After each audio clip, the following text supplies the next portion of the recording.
I don't get it. I want the mediators in there. I want them to stop the fighting. Russia should pull out and also not capture and kidnap mayors of cities like the city of Melitopol, where they're taking hostages. I mean, every single check mark in the human rights category has been violated. And no less slouch, and we have some British people here than The Economist magazine, has a headline called The Stalinization of Russia. And to your point about the inevitability of it, they say a very important thing. Does Putin want to occupy Ukraine even if he wins?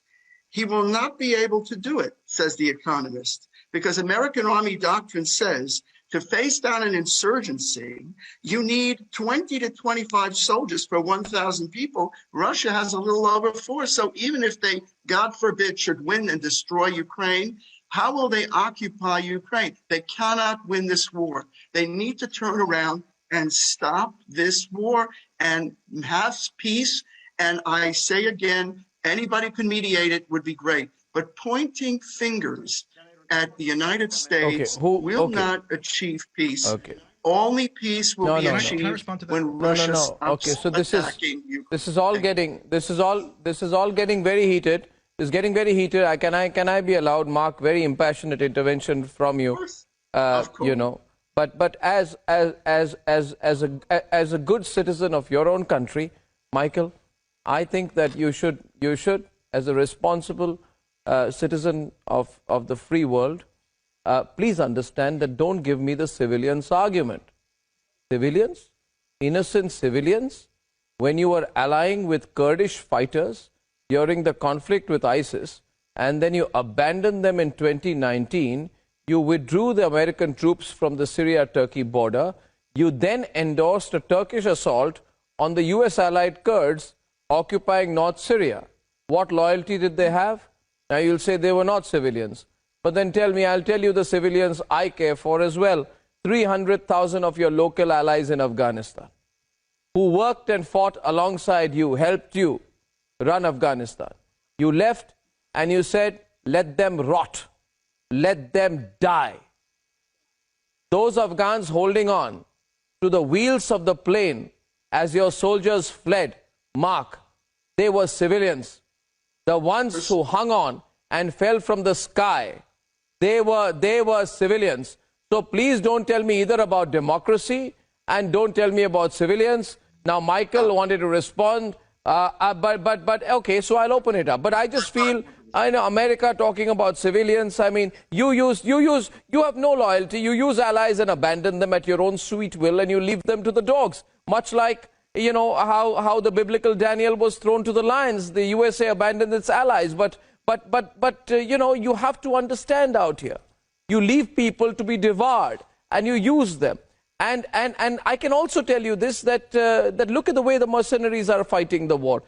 I don't want to tell you about your war business because you'll get irritated, but Michael wants to respond to you. The fact is that you don't believe in democracy, Mark. You only care about oil. All about securing our oil supplies. The highfalutin talks about democracy. It's about oil. Michael is responding. Michael.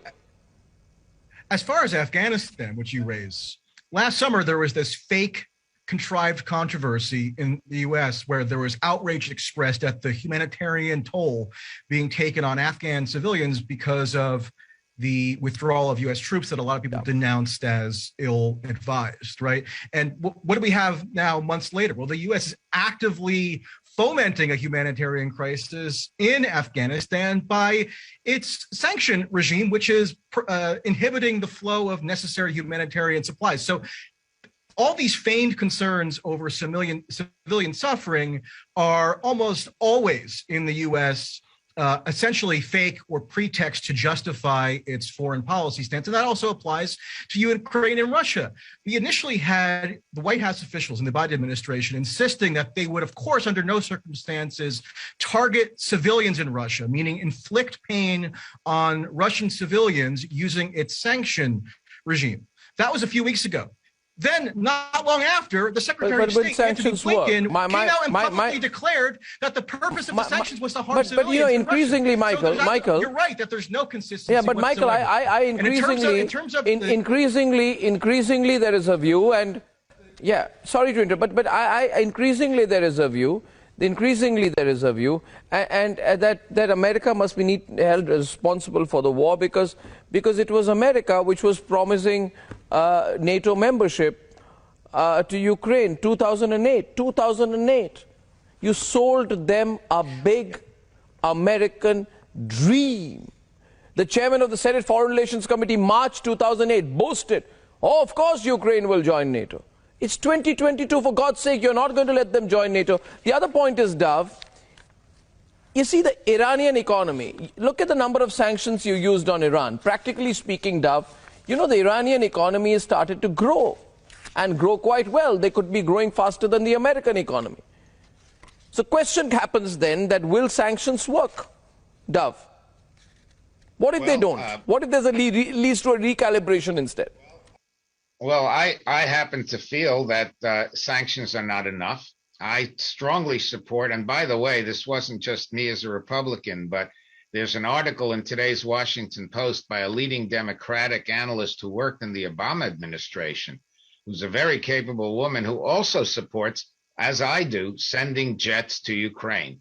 There is much more we can do. I think the combination of helping the Ukrainians hold out plus sanctions, that would get Mr. Putin to agree finally to negotiate. And I actually wrote something in The Hill on Friday outlining how you could actually have a deal. But to me, as far as I'm concerned, it's not enough just to sanction. And it's not enough just to send javelins or to send Stingers. They have to get air defense systems. They can get S-300s from some of our allies. They have to get fighter jets, which they can also get from our allies. That's the only way. You have to bloody Putin. You have to stand up to an aggressor, and that is bipartisan. In fact, the Congress is way ahead of the administration. Excuse me, let me finish. I listen to you. With Russia, I listen to you. Let me finish. Calm down. Arnab, shut the guy up. Calm down, gentlemen.